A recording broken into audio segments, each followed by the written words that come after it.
하나님 말씀 주보 주장에 있습니다. 마태복음 8장 18절로 22절입니다. 우리 다 함께 한 목소리로 읽겠습니다. 시작.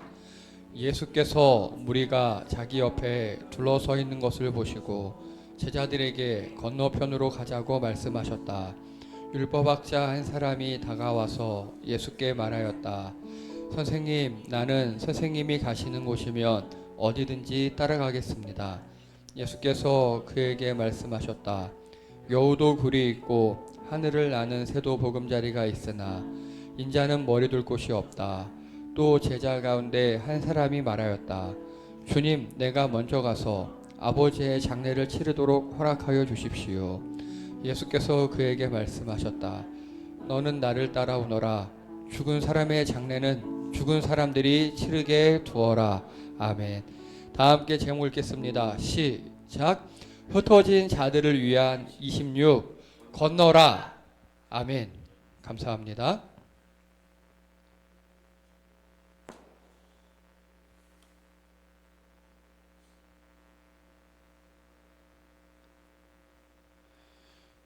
지난주 설교 내용이나 제목 등등이 기억이 나십니까? 감사합니다. 감사합니다. 진정한 진리를 만나주셨습니다. 또 복음서의 필요성은 이제 다 아시고, 자, 그래서 마태복음은 흩어진 유대인들에게 왕으로 오신 예수님을 이야기하는 겁니다. 주제 다 함께 읽겠습니다. 시작. 왕으로 오신 예수님. 자, 그래서 마태복음은 행적과 설교에 맺은 말이 있는데, 우리가 지지난 시간까지 예수님의 말씀 설교에 대해서 했고, 이제는 예수님의 행적, 어떤 이야기가 있는가 대해서 하고 있습니다. 그래서 지난 시간에 베드로 장모가 알아두었었고, 그 사람이 그때가 안식일이었다고 했습니다. 그래서 예수님께서는 안식일 지낸 후 베드로를 신방하셨는데, 베드로는 아마도 예수님을 따라다니느라서 장모님이 아픈지 몰랐었고, 그래서 주변 사람들이 예수님께 치료해 주세요라고 부탁을 했고, 예수님은 그냥 바라보았다. 여기서 끝났습니다. 그런데 예수님께서 바라보고 손대니까 바로 나았답니다. 나은 후에 여자가 예수님께 시중을 들었답니다. 자, 그런데 우리 보통 병 나은 다음에도 후유증이 있죠. 누구나 있습니다. 질병이 치유된 후에도 신체에 남아있는 변형 기능 장애. 감기만 앓고 나았다 해도 기력이 쇠하죠. 팔 부러진 다음에 붙어도 근육이 다 퇴화하고요. 다 마찬가지입니다. 큰 병치레 퇴원한 후에도 한동안은 안정을 해야 되듯이. 그리고 후유증을 치료하는 걸 재활이라고 합니다. 그런데 이 여자 보세요. 이 고령에 열병을 알아듣고 일어났는데 바로 수종을 들어요. 이 후유증 재활이 필요 없는 상태가 된 겁니다. 즉 예수님의 치유는요, 예수님은 진정한 치유자입니다. 병소만 끄집어낸 게 아니라 병 걸리기 전 건강한 상태로 회복시키신 거예요. 후유증 재활이 필요 없는 완전한 치유를 하신 분이 예수님이십니다. 자, 그리고요, 이 여자는요, 그리고 그냥 끝냈던 게 아닌 것 같아요. 날이 저물었대요. 이날은 안식일이 이제 끝났다는 소리예요. 그래서 안식일 날은 이 사람들 돌아다니지 않잖아요. 그랬는데 어떻게 알았는지 사람들이 몰려들었어요. 어떻게 알았을 것 같다고요? 이 여자가 동네방에 소문낸 거예요. 예수님이 날 치료해줬어요 하고, 동네 사람 다 일로 와요. 우리 집으로 와. 우리 집으로 와서 어이구 많이 힘들었겠네. 그 다음에는 이 여자가 치유를 전하는 역할을 합니다. 그리고 자기 집을 예수님의 치유의 장소로 기꺼이 내어줍니다. 섬김 그리고 치유의 확산을 합니다. 치유를 확산시켜요. 나 혼자 치유되고 땡이 아니에요. 내가 예수님께 치유받았으니 당신들도 치유받으세요 하는 사랑의 섬김을 합니다. 여러분, 개인의 치유에 그치지 않고 공동체로 확산시키는 게 진정한 치유입니다. 자, 그리고 우리 요즘에 아프면 의사한테 가죠. 의사는 증상과 검사를 통해 진단을 합니다. 명의는요, 증상 완화와 함께 원인을 찾아 치료하는 게 명의고요. 돌팔이는 증상 완화만, 돈만 밝히는 사람입니다. 이게 의사예요. 자, 근데 예수님은요, 그냥 벌떡 이렇게 세워버리셨어요. 한마디에. 자, 그래서 이 여자는 바로 예수님께 수발을 들 정도로 튼튼한 그런 사람이 되었습니다. 그러면요, 17절에 보니까 갑자기 이사야의 예언이 나옵니다. 이거는 메시아 예언이거든요. 예수님은 병 치료를 의사로서 이 땅에 오신 게 아니라 내가 메시아이다는 걸 치료를 통해 드러내신 겁니다. 이해되시죠? 자, 그러면요, 이제 현재 우리 교회와 혹은 목사가 혹은 여러분들이 할 일은 무엇입니까? 돌팔이는요 그저 복복복복 힐링 힐링 힐링 이렇게 얘기합니다. 여러분 실제로 우리 교회 힐링이 너무 많이 들어와 있어요. 성경에 힐링의 요소가 있습니까 없습니까? 있어요. 치유가 있습니다. 마음을 치유하고 귀신을 내어 쫓고 또 육적 치유를 하고 있어요. 하지만 우리 예수님은요 치유로 끝나지 않아요. 그 치유가 바로 자신이 메시아임을 드러내기 위한 치유를 하셨어요. 근데 우리는요 그저 복받고 교회 나오면 잘 된대, 자녀가 잘 된대, 돈 번대, 건강하대 등등등 그걸 보서 와요. 이게 돌팔이 같은 교회와 돌팔이 같은 목사입니다. 근데 진짜 명의, 진짜 교회는요 완전한 치유자이신 예수님께 인도하는 겁니다. 예수님을 만날 수 있도록 진짜 예수님을 가르치고 알려주고 소개하는 겁니다. 예수님을 만나야 진정한 치유가 일어나듯이. 그래서 여러분 예수님은요 제자들 교육할 때 보면요 치유도 해주시지만 혼내기도 하시고 때로는 테스트도 하시고 때로는 유혹도 하시고 여러 가지 것들을 다 합니다. 진정한 치유자를 만나시는 여러분 되시기 바랍니다. 예수님 만나면 좋기만 한 거 아니에요 여러분. 가끔 우리가 힘들 때도 있어요. 근데 그거 역시 우리를 진짜 위해서 하시는 겁니다. 자, 예수님을 인격적으로 경험하고 함께하는 삶을 사시는 여러분 되시기 바랍니다. 여기까지가 지난주 내용입니다. 자, 여기까지 이해하시고 18절 읽겠습니다. 시작. 예수께서 무리가 자기 옆에 둘러서 있는 것을 보시고 제자들에게 건너편으로 가자고 말씀하셨다. 장모 치유하고 마을 사람들 다 치유했어요. 그리고 사람들이 막 계속 몰려들어요. 예수님이 야 무리가 내 옆에 온다. 건너편으로 가자 이렇게 얘기했어요. 자, 질문 드립니다. 왜 건너편으로 가자라고 하셨을까요? 예수님은 아이이신가요? 사람들 막 오면 기빨리고 힘들어하시나? 무리 싫어하시나? 혼자 조용히 시간이 필요해? 야 튀어! 이런 느낌인가요? 왜 건너가자고 하셨을까요? 자, 일단 건너편이 어딘지 아셔야 돼요. 예수님께서 제자들에게 야 저기 건너로 가자. 이 건너라는 건 뭘 건너자는 소리일까요? 예, 갈릴리 호수 혹은 바다. 그 사람들 바다라고 불렀어요. 이때 누가 요단강 아니에요. 예, 요단강 아니고 갈릴리 호수예요. 현재 예수님이 사시는 데가 어디라고요 지금? 예, 가버나움 여기예요. 가버나움. 여기서 건너편으로 가자 어디냐? 여기 거라사라는 곳이에요. 거라사. 대충 한 8km 정도 돼요. 8km 100길. 근데 이 배에 보면요. 베드로, 안드레 등등등 아주 숙련된 어부들이 많죠. 이들이 바람 없는 날 노저우면 2시간. 바람 순풍이면 50분 걸린답니다. 이 정도 8km 정도 가는데. 예수님이 갑자기 건너가재요. 예수님 당시에 이 가버나움이 어떤 도시였는지 아시면 이해가 빠를 수 있습니다. 가버나움은요 선지자 나훔의 마을이라는 뜻입니다. 가버나훔, 나훔의 마을이라는 뜻이에요. 옛날에 아마 나훔이라는 선지자 아시죠? 구약에 있는 그 사람이 여기 살았었나 봐요. 그리고 당시 예수님께서 거주하고 사역의 중심지였던 도시였어요. 베드로 장모도 살리고 회당에서 가르치시기도 하시고 예수님 지붕이 뜯어진 그곳이 바로 가버나움. 그런데 이 가버나움은요 이집트 고센 지방. 여러분 이집트의 애굽의 고센이 어디입니까? 혹시 실수로 아십니까? 요즘 말로 하면 나일 삼각주 한가운데고요. 당시 말로 하면요 옛날에 아브라함의 손주뻘 손주의 손주 등손인 요셉이 가서 머물렀던 곳이 있어요. 이스라엘 정착촌. 야곱이 70명을 내려와서 했던 최초의 이스라엘 정착촌이 바로 고센이에요. 되게 비옥한 땅이에요. 거기로부터 다메섹이면 위에 시리아예요. 즉 한가운데 이스라엘이 있고요. 밑에 나라에서 윗나라로 관통하는 국제도로의 거점이 바로 가버나움입니다. 이해가 되십니까? 여러분 우리나라에도 아시안 하이웨이가 있는 거 아십니까? 우리나라에도 금시초문이시죠. 경부고속도로가 아시안 하이웨이 1호선이에요. 진짜 실제로 각 잡고 우리가 공사하면 한 일주일 공사하면 우리나라에서 북한 넘어서 갈 수 있어요. 공사만 하면 일주일 이상만. 거의 다 완성돼 있어요. 그리고 저기 동해안 따라 올라가는 도로가 하나 있거든요.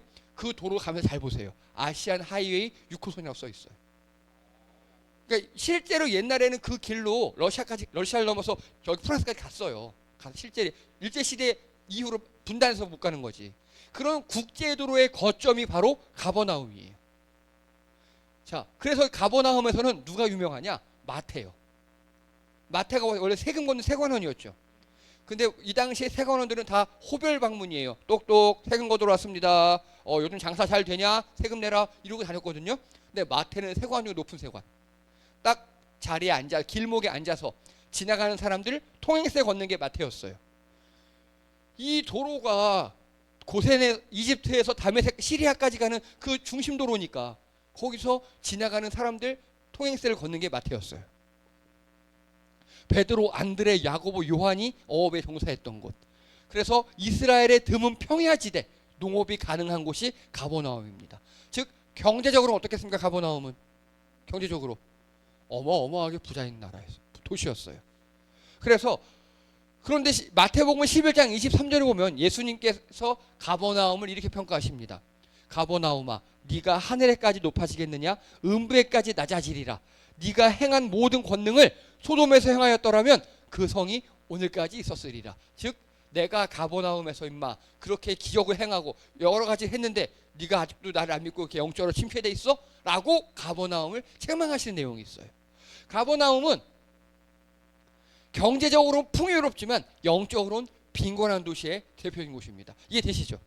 그런데 예수님께서 여기서 자 건너편으로 가자. 이 뜻은 무슨 뜻인 줄 아십니까 여러분? 이제 좀 이해가 되십니까? 무슨 뜻일 것 같습니까? 이런 가버나움에서 예수님이 떠나자 이렇게 말씀하셨어요. 어떤 뜻 같습니까? 야, 이 도시 안 된다. 예, 텄다. 가자. 여기서 이렇게 내가 기적도 많이 베풀고 했는데 여기는 싹수가 노래. 야, 가자. 하고 가신 곳이 바로 거라사입니다. 그런데 여러분 혹시 성경에 거라사 기억나십니까? 어떤 일이 있었는지? 군대에 계신 무덤 근처에 광인 기억나시죠? 근데 그러면 거라사가 어떤 도시로 상상이 되십니까? 거라사? 그쵸. 근데 이거는 우리의 오해예요. 자, 당시의 거라사에 대해서 설명해 드리겠습니다. 일단 이 가버나움은 이스라엘 안에 있는 도시예요. 이스라엘에서 나름 경제적으로 발달한 도시이긴 하지만 거라사는요 데가볼리 중 하나로 쫓겨남이란 뜻이에요. 여러분 데가볼리가 뭐냐? 데카 폴리스예요. 데카는 10개, 폴리스는 도시.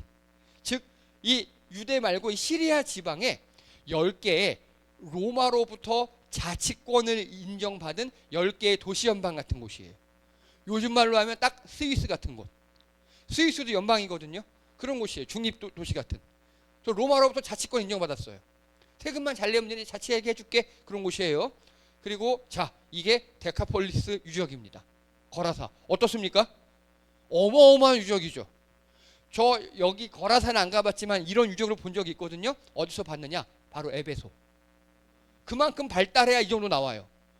자 계속 보여드릴게요. 이거 보세요. 거라사에 이게 신전으로 들어가는 문터고요. 그리고 이게 바로 거라사 도서관.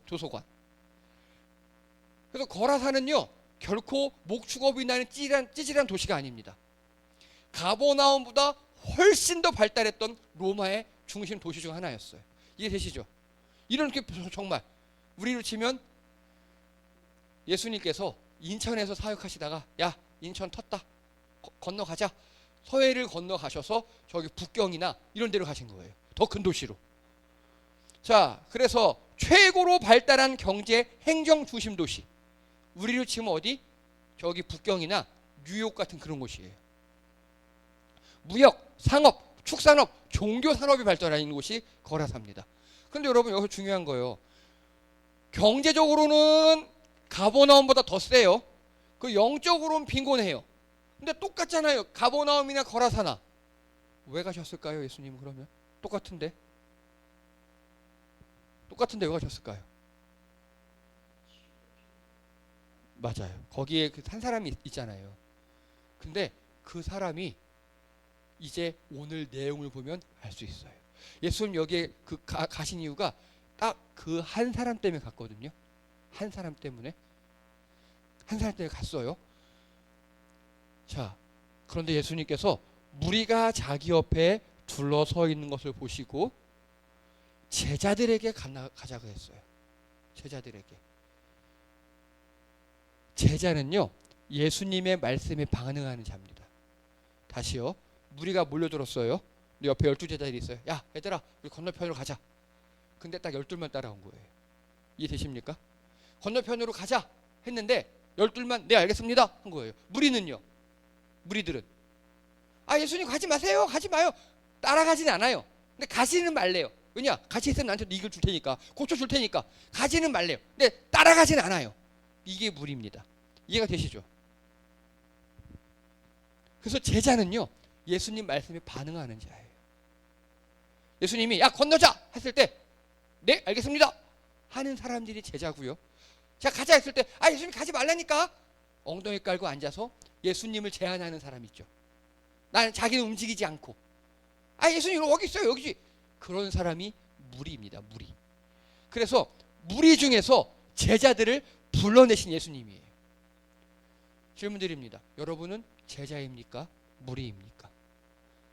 예수님 말씀에 반응하셔서 엉덩이를 떼시고 움직이십니까? 아니면 예수님 말씀하시면 예수님 거기 여기 좀 계셔보라니까 하고 예수님을 붙잡으십니까? 여러분 자녀들이 어릴 때는 울어요. 그러면 어떡하죠? 부모가 움직여요. 그렇죠? 부모가 움직여요. 애들이 울면 부모가 움직여요. 근데 자녀들이 크면요, 지들이 움직여야지. 그렇죠?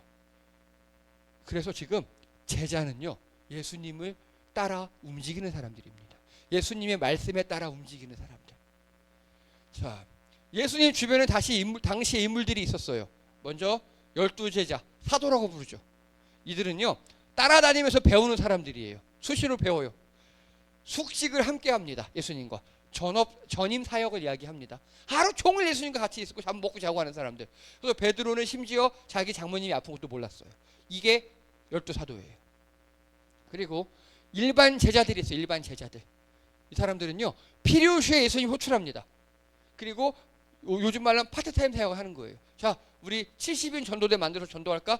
야, 70명 모여봐. 니네들 일로 와. 70명. 그래, 갔다가 왔어. 잘했어. 그래, 니네 58명은 돌아가고 12, 니네 남아있어. 이런 사람들. 그리고 또, 야, 우리 뭐 일 있다. 70명. 예수님께서 필요할 때마다 모여서 같이 일하는 사람들을 일반 제자라고 합니다. 그리고 또 있어요. 마지막. 군중 무리들. 이런 사람들은요, 좋은 일, 신기한 일에 모이는 자. 뭐 무슨 일 있어? 누가 나왔다고? 본거 줬다고? 돈 준대? 좋대? 모이는 사람들이 있습니다. 이해되시죠? 예수님 주변에 이렇게 세 부류의 사람들이 있어요. 요게 머릿속에 있으셔야 돼요. 요걸 기억하시고 19절 읽겠습니다. 시작. 율법학자 한 사람이 다가와 예수께 말하였다. 선생님, 나는 선생님이 가시는 곳이면 어디든지 따라가겠습니다. 이제 19절 이해가 되시죠? 그러면 율법학자는요, 군중 무리 일반 제자 12제자 중에서 어디 속한 사람일까요? 아니요. 군중 무리예요. 율법학자들은 예수님과는 전혀 다른 무리에 속한 자예요. 그렇죠? 바리새인이니까 예수님을 따라다니지 않아요. 그냥 예수님 신기하니까 왔는데 보니까 어머, 저 사람 가르침이 뭔가 있어. 감동을 받은 거예요. 그러면 지금 이 율법학자 한 사람이 하는 말을 이 도식에 도입하면 예수님, 나는 군중 무리이고 다른 패에 속한 그런 사람인데요. 이제 나는 예수님을 어디든 따라가겠습니다. 무슨 말이에요? 예, 나는 군중 무리에서 12제자 사도급이 되겠어요 라고 이야기하는 겁니다. 이해되시죠? 네, 어디든 따라가겠다고 했으니까 나 사도급 될래요. 나 이쪽에서 일로 옮기는 거예요. 요즘 말로 할게요. 나 카톨릭에서 개신교로 옮길게요. 이 정도 되는 거예요. 예. 뭐 좋아요. 그럴 수 있겠죠. 이렇게 했습니다. 큰 결단이에요. 나쁘지 않아요. 우리 예수님 대답 뭐라 그러셨죠? 자, 여우도 굴이 있고 하늘에 나는 새도 보금자리에 있으나 인자는 머리 둘 곳이 없다. 예, 율법학자야. 너 머리에 관 썼네? 너 바리새인이잖아. 너 이 땅에서 랍비라고 존경받잖아.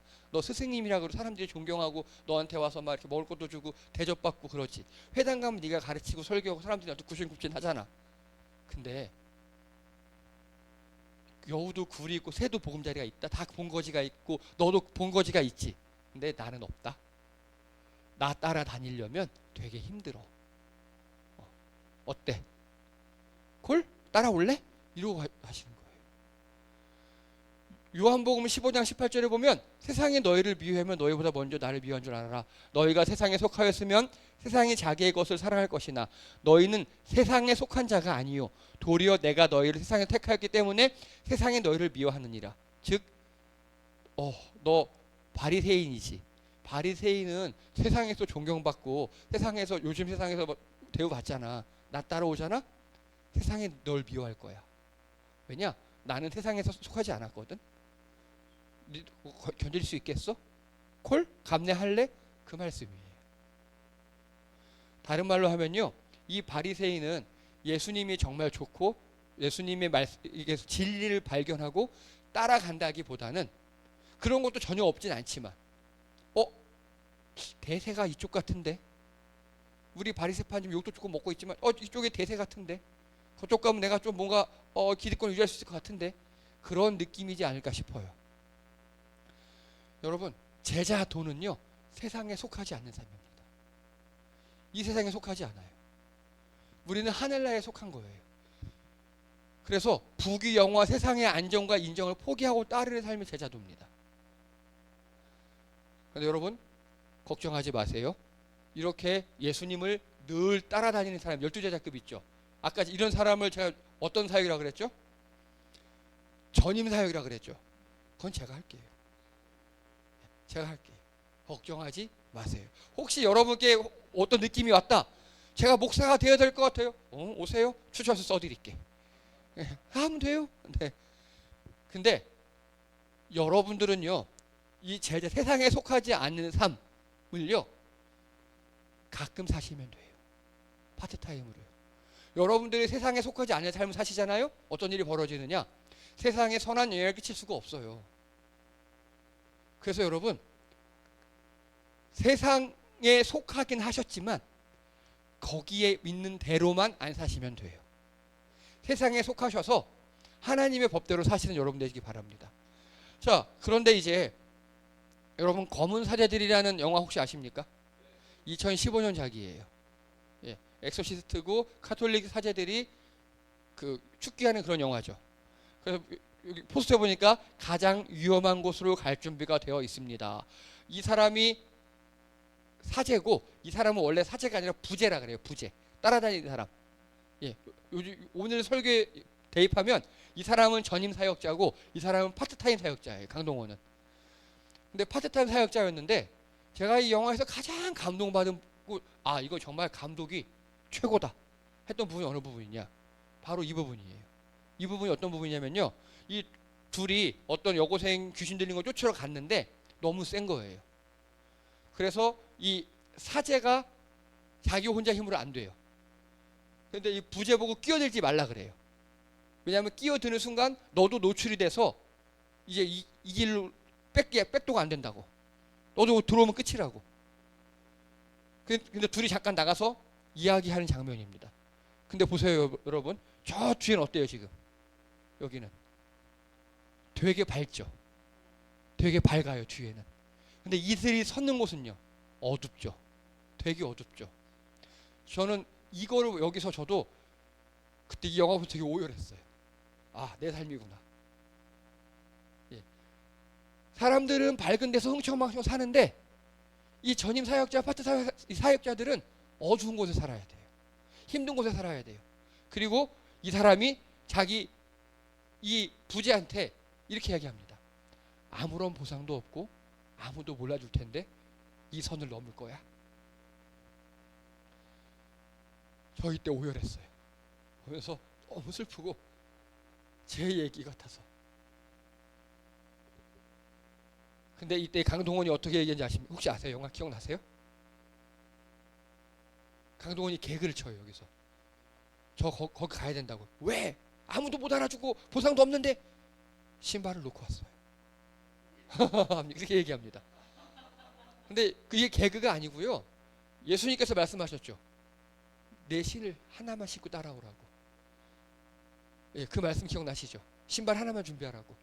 그러니까 내가 따라간 예수님의 그 일이 거기에 있다고 이 부자가 고백한 거예요.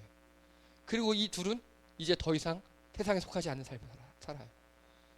예, 이런 건 제가 할게요. 그러니까 여러분들은 파트타임으로 사역하시면 돼요. 자, 그래서 이제 두 번째 사람이 등장합니다. 21절 읽겠습니다. 시작. 또 제자 가운데 한 사람이 말하였다. 주님, 내가 먼저 가서 아버지의 장례를 치도록 허락해 주십시오. 예, 이 사람은 일반 제자예요. 일반 제자. 예, 때로는 예수님을 따르고 또 필요에 의해서는 따르고 가끔은 집에 가서 일하고 이런 사람이에요. 딱 우리 성도님들 같은 그런 분들입니다. 그런데 이 사람이 갑자기 먼저 예수님께 나와서 얘기하는 거예요. 예수님, 제가요 예수님 따라갈게요. 무슨 말이죠?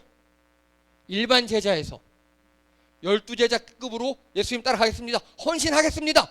근데요, 우리 아빠가 장례만 치르고요. 아, 예수님이 근데 야박해요. 뭐라고 답하셨죠? 예, 죽으면 안 돼. 또 빨아와. 이렇게 하는 거예요. 여러분, 당시에는요, 예수님 당시 부모 장례는요, 인간으로서 해야 할 가장 신성한 도리 1위였어요. 인간으로서. 이해되시죠? 우리나라가 거의 비슷했어요. 아니, 우리 조선시대보다 더 했어요. 우리는 3일장하고 한 달에 탈상했잖아요. 얘네는 7일장, 한 달장, 1년장을 합니다. 장례를 7일 치러요, 일단. 그리고 한 달 동안은요, 사회로 복귀하긴 하는데 일종의 상복을 입고 웃어서도 안 되고 다른 잔치에 가서도 안 되고 슬픔으로 살아야 돼. 한 달 동안. 그리고 1년 동안 나는 죄인이라고 표 같은 거 달고 다녀야 되고 그 후에 부모를 완전히 하고 복귀하는 이들이었어요. 이렇게 우리나라보다 유교보다 훨씬 더 빡세게 부모의 죽음을 애도하는 그런 문화에서 이 사람이 나도 12자급이 되고 싶어요. 근데 지금은 아니고 1년 후쯤이야 라고 얘기하는 거예요. 만약에 아빠가 지금 아프시거나 돌아가셨다면 1년 후죠. 탈상하고 1년 후 아빠 따라갈게요. 그 소리예요. 그런데 어떤 학자들은요, 부모님이 아직 정정하시다는 의견을 내는 사람도 있어요. 그래서 그 후 1년장 하고 탈상후 따를게요. 즉 최소 1년 후 최대 부모님 지금 살아 계시니까 우리 부모님 60이니까 한 70까지 사시겠죠? 이 당시에.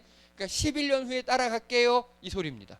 즉 내가 12제자급이 되긴 할 거긴 할 건데 가족 사정이 있으니까 어떻게 좀 정리만 하고 갈게요. 그 소리입니다. 아니, 이 정도면 예수님 그러렴 해도 되잖아요. 그렇죠? 우리 예수님 야박해요. 안 된대요. 안 된대요. 즉시 따르래. 즉시. 왜요? 왜요?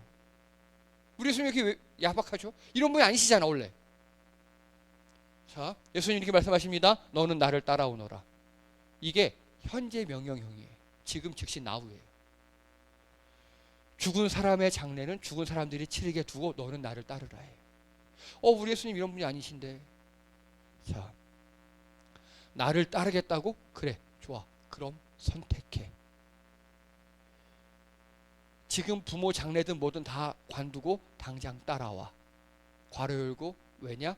나 이 땅에 오래 있어야 1년 반이야. 이해가 되십니까? 예수님 공생애 3년이에요.